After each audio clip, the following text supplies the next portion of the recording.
6:03 now. New for you this morning. We are hearing from former Georgia Lieutenant Governor Jeff Duncan. He was subpoenaed to appear before the Fulton grand jury, so this is a new glimpse into their investigation into possible election interference.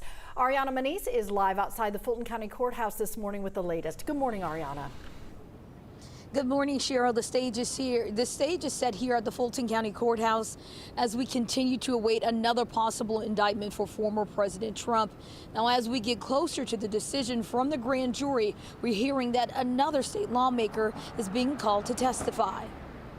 Former Georgia Lieutenant Governor Jeff Duncan is the latest witness to be called to testify before the Fulton County grand jury. I'm going to certainly keep the details to myself just to protect the integrity of the investigation, but they're a very clear subpoena that was delivered to us late last week. Duncan served as the lieutenant governor and president of the Senate as lawmakers were subject to pressure from former President Trump and his allies to overturn the election. And we will certainly answer the questions that they've got before us and answer their call to show up for the grand jury.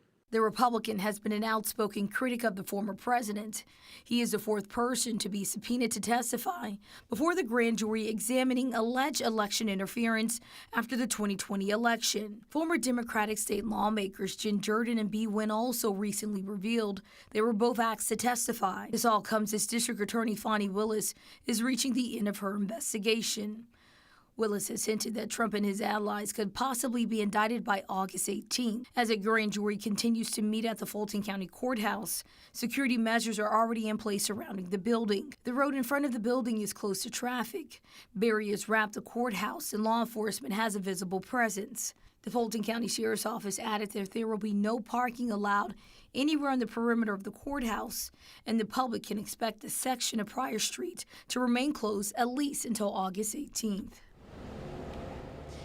Now, if the grand jury does return an indictment, former President Trump could face state racketeering charges based on his efforts to overturn the 2020 election.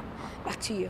All right, Ariana, we are on the verge of a big decision. You can follow the latest developments in this ongoing investigation in Georgia. Text the word Trump to the number you see there on your screen, 404-885-7600, and we will send you a link.